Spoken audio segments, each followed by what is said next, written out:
Menurut saya, kedalaman dan keluasan seseorang dalam memahami agamanya sesungguhnya berrelasi erat dengan bagaimana orang itu berinteraksi dengan sekitar, termasuk juga dengan mereka yang berbeda agama.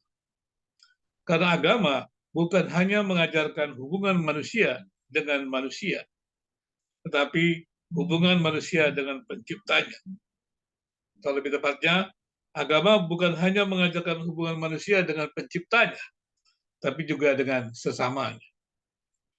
Ketika seorang beragama berrelasi dengan orang lain, baik yang seagama maupun yang tidak seagama, ia bukan hanya dituntut untuk bisa memberikan kontribusi positif terhadap sesamanya, tapi pada saat yang sama, ia juga dituntut untuk belajar dari sesamanya. Kejujuran dalam berrelasi dengan sesama akan membuka mata setiap orang bahwa kebenaran bukan hanya milik eksklusif dirinya dan agamanya, tetapi juga ada pada orang lain. Arogansi yang memposisikan diri sebagai pemilik seluruh kebenaran bertentangan dengan kerendahan hati seorang yang religius. Dengan demikian jelaslah bahwa eksklusivisme agama sesungguhnya merupakan pendangkalan agama. Karena eksklusivisme agama menutup rapat-rapat pengetahuan yang berasal dari luar.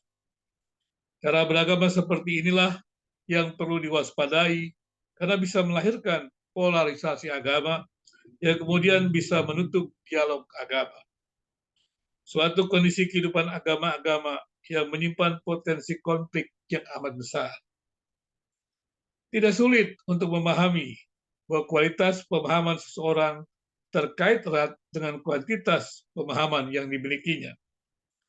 Demikian juga kemampuan mengintegrasikan kuantitas pemahaman yang ada itu akan sangat mempengaruhi kualitas pengetahuan seseorang, baik tentang agamanya sendiri maupun pengetahuannya tentang agama-agama lain.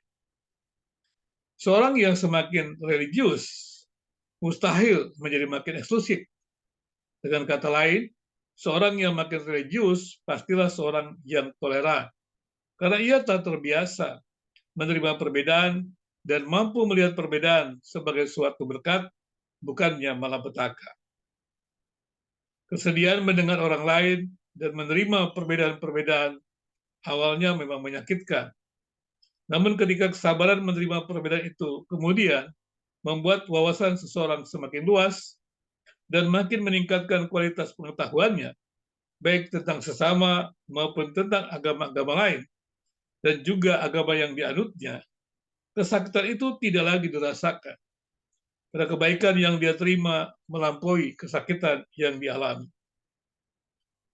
Pengetahuan kebenaran yang didapat melalui orang lain merupakan sesuatu yang amat berguna. Karena itu pengorbanan yang sedikit dalam kesabaran menerima perbedaan menjadi tidak berarti dibandingkan hal-hal positif yang diterima.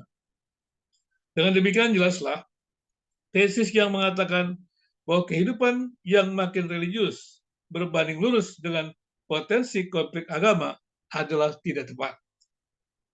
Seorang yang semakin religius seharusnya adalah seorang yang toleran. Bahkan kemampuan untuk hidup toleran dengan orang beragama lain sangat ditentukan pada sejauh mana seseorang itu memahami imannya atau seberapa religiusnya orang itu. Semakin religius seseorang, maka ia akan menjadi semakin toleran. Karena itu, gairah yang makin tinggi dari masyarakat dalam menekuni agama atau kepercayaan harus disyukuri. Bahkan pula akan perlu didorong oleh pemerintah dengan memberikan fasilitas-fasilitas yang dibutuhkan untuk meningkatkan ketakwaan seperti tersedianya gedung ibadah, fasilitas pendidikan agama, dan lain-lain. Hanya saja, pada konteks ini, agama-agama mesti mewaspadai kemungkinan terjadinya polarisasi agama yang bisa timbul karena agama-agama hanya fokus pada pengembangan agamanya masing-masing, tanpa peduli dengan eksistensi agama-agama lain. Agama-agama tidak boleh membentuk kelompok hanya dengan pemilik kepercayaan yang sama, yang kemudian bermuara pada pembagian kelompok-kelompok berdasarkan agama, yang membuat komunikasi antar agama tidak berjalan dengan baik. Itu akan menyebabkan timbul kesalahpahaman akibat kurangnya pemahaman akan kepercayaan yang beragam tersebut. Kesalahpahaman tersebut bisa menimbulkan konflik agama. Seorang yang religius, toleran, paham betul bahwa sejarah melaporkan keragaman agama-agama tak pernah bisa diseragamkan. Bumi tak pernah berada dalam keseragaman agama-agama. Sebaliknya, agama-agama di bumi ini makin hari makin beragam. Meski pada perbedaan tersebut terdapat juga banyak kesamaan-kesamaan. Kesamaan yang ada dalam agama-agama itulah yang harus terus digali untuk dapat menjadi perekat bagi kehidupan bersama agama-agama.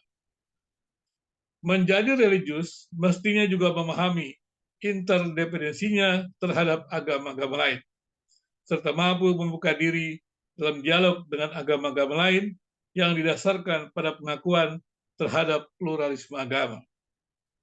Itu akan membawa agama-agama memiliki pengetahuan yang benar terhadap agama-agama lain dan secara bersamaan menghapuskan kecurigaan terhadap agama-agama lain. Agama-agama yang berbeda itu sesungguhnya memiliki nilai-nilai yang universal, yang berguna untuk semua orang. Karena itu, mengabaikan keberadaan agama-agama yang berbeda dalam membangun suatu kehidupan bersama adalah suatu kerugian yang teramat besar. Semuanya itu bisa terjadi atau bisa diatasi jika kita menjadi orang yang religius, toleran.